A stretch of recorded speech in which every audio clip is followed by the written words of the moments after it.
Hello students, कैसे हैं आप सब। उम्मीद है आप सब खूब मज़े में होंगे और बहुत मन लगाकर पढ़ाई कर रहे होंगे। आज कक्षा चौथी व पाँचवीं के विद्यार्थी हिंदी व्याकरण से पढ़ेंगे भाषा, लिपि और व्याकरण। यह हमारी हिंदी की पाठ्य पुस्तक व्याकरण संबोध का पाठ 1 है। भाषा मैं पहले भी पढ़ा चुकी हूँ। आज हम इसका रिवीजन यानी दोहराई करेंगे और साथ में लिपि और व्याकरण के बारे में भी जानकारी प्राप्त करेंगे। अच्छा बच्चों, बताइए, जब हमें अपने मन की बात किसी को कहनी होती है या किसी की बात समझनी होती है तो उसका माध्यम क्या है? उसका माध्यम है भाषा।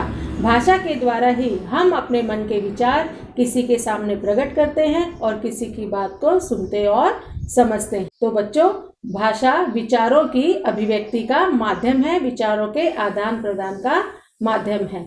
अब बात करते हैं भाषा के रूप। भाषा के 2 रूप होते हैं, मौखिक भाषा और लिखित भाषा।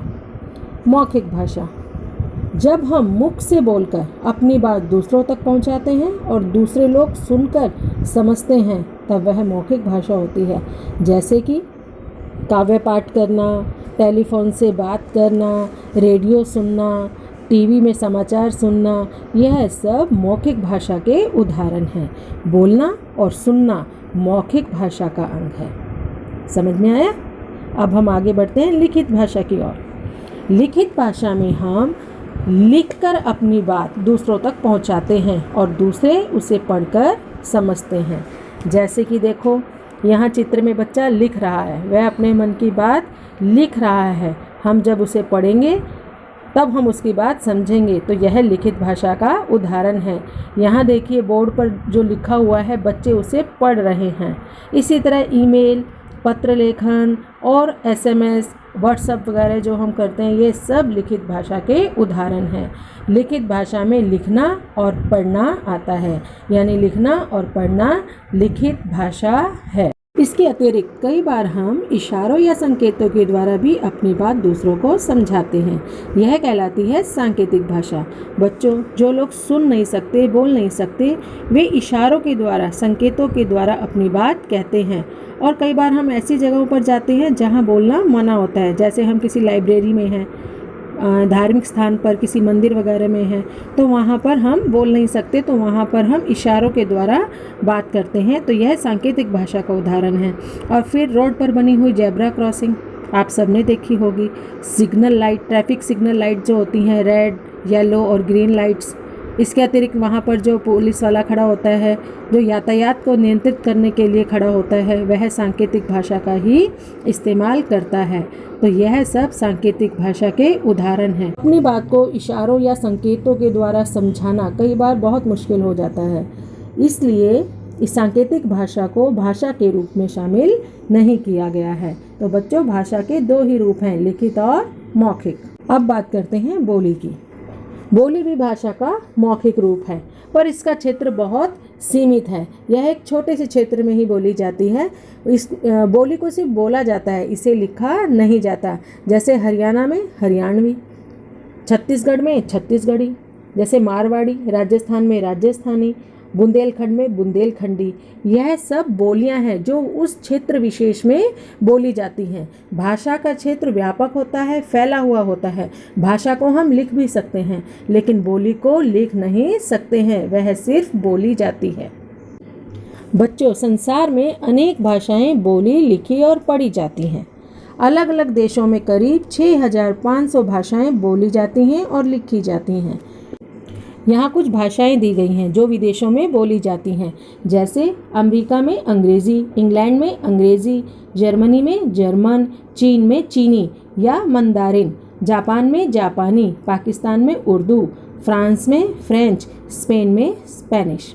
लेकिन अंग्रेज़ी एक ऐसी भाषा है जो सबसे ज़्यादा बोली और समझी जाती है पूरी दुनिया में, इसलिए इसे अंतर्राष्ट्रीय भाषा का दर्जा दिया गया है। यानी बच्चों, हमारी अंतर्राष्ट्रीय भाषा है अंग्रेज़ी। अब बात करते हैं हम अपने देश भारत की। भारत एक विशाल देश है जिसमें अनेक राज्य हैं और सभी राज्यों की अपनी अपनी भाषाएं हैं। हमारे देश में लगभग प्रत्येक राज्य की अपनी भाषा है।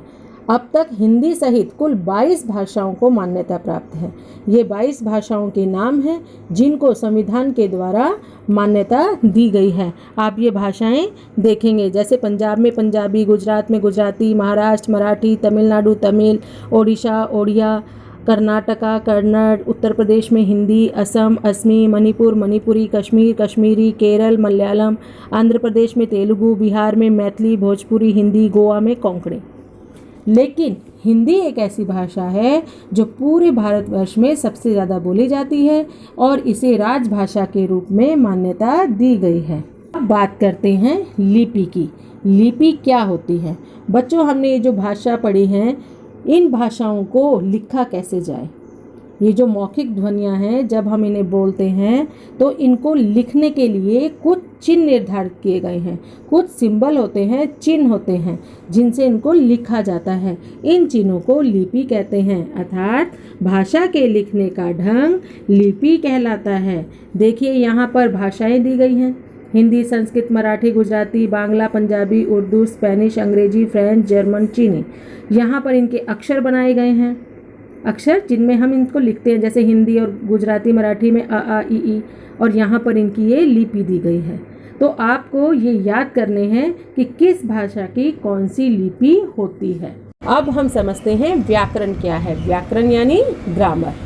भाषा का शुद्ध रूप बताए, लिखने पढ़ने का सही ज्ञान कराए, भाषा के नियम जो हमें सिखाए, वही शास्त्र व्याकरण कहलाए। यानी व्याकरण हमें भाषा के सही रूप का प्रयोग करना सिखाता है। अब इस बात को समझने के लिए यहाँ इन चित्रों के नीचे लिखे वाक्यों को आप पढ़िए। गाय घास खा रहा है, बच्चा खेल रहा है, लड़की विद्यालय जाता है। तो बच्चों, ये जितने भी वाक्य दिए गए हैं चित्र के नीचे, यह गलत हैं। जैसे गाय घास खा रहा है नहीं, खा रही है। इस वाक्य में लिंग संबंधी अशुद्धि है।